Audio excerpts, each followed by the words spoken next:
Hi everyone, and welcome to Mortgage Minute Live, where we map out and navigate the road ahead with current housing market insights, trends, and new products, all powered by Benchmark Mortgage. As you know, I am Megan Withers, your corporate communications specialist. Today we are sitting down, episode 2, with Benchmark COO, and I forgot to mention it last time, TMBA President, Steve Remington. Thank you, Megan. It's great to be here. I feel like I need to give you a little applause. Thank you. Today we're going to start with navigating our first road sign in our current market. Take it away, Steve. So for the last couple days, starting with Friday's home builders index all the way up until today's existing home sales, it's been nothing but housing data. Okay. So if you listen to the news, it can be a little bit scary, doom and gloom, the sky's falling. So let's dig into the numbers. Yeah. So the home builders index came in at a 55, down from a 65. It's an index on a ratio of 0 to 100. So sentiment on the builders is down. They're feeling the pressure of supplies, materials, labor shortages, all the things that go into building a home is putting pressure on them. Plus, with the Fed raising rates, that's slowed down demand a little bit. Go forward to non-builders, so the existing home sales. Those were down 5.47%. So what we've been experiencing over the last 2 years is a very hot housing market with rapid appreciation.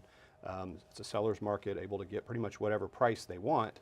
And it seemed like everybody and their dog wanted to buy a house. So it's been a lot of data to comb through, and so we provided some slides for you to show the releases over the last couple days, to show you where the home builder index came in, to show you where permits are down, new home starts are down, but it's not the end of the world.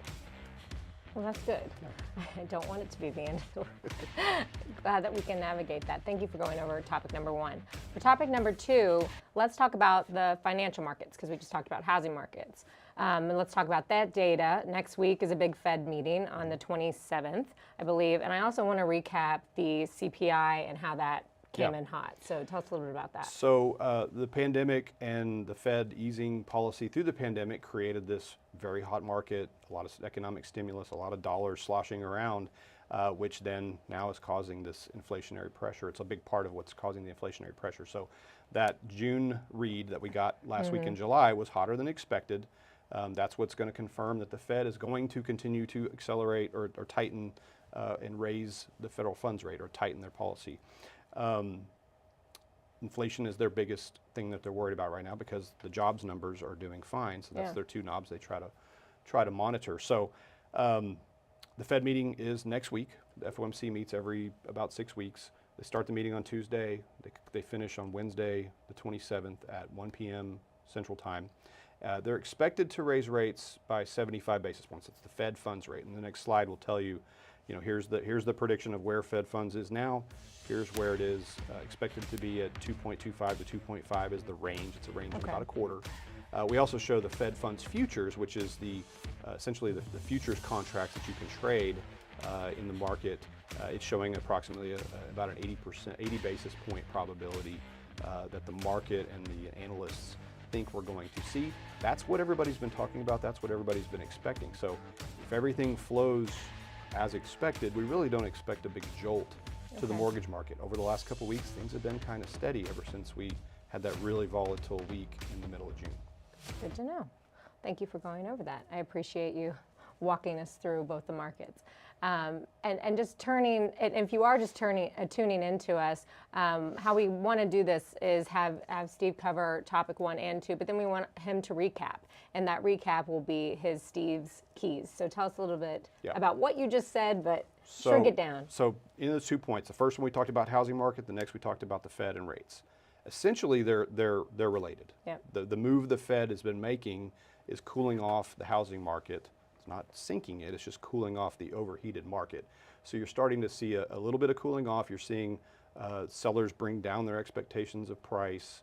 But once again, we're not seeing, it's not a bad market. We still have a very healthy economy.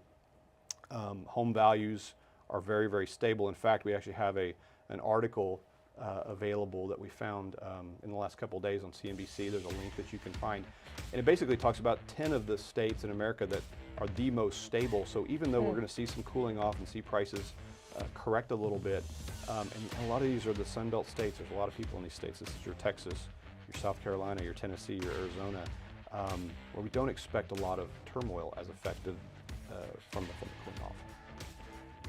Good to know. Yeah. Thank you for going over. So second key is talking about inflation. So the Fed has been raising rates, trying to slow down the overheated economy.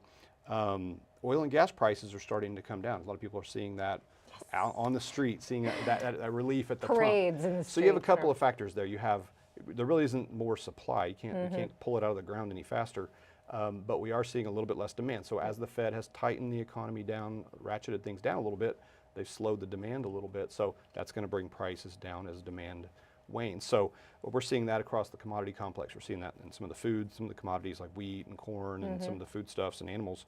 And so it seems like it's working. So it's not fast enough, and obviously the economic indicators, the CPI that the Fed uses to gauge inflation is always a lagging number. So come August, on the 27th when we get the Fed meeting, that's based on the June and July data. So in August when we get the July data, we may not see a major shift. I'm just optimistic on the future based on the data we have that shows this subtle cooling off across multiple layers. Thank you so much, Steve, for coming to the show. I do want to point out that if you do have a question for us for the next show, leave it in the comments section of this live stream, but you can also reach out to communication@benchmark.us and we'll get that question answered for you live. Thank you so much, Steve, for coming to the show. Glad to be here. Appreciate it.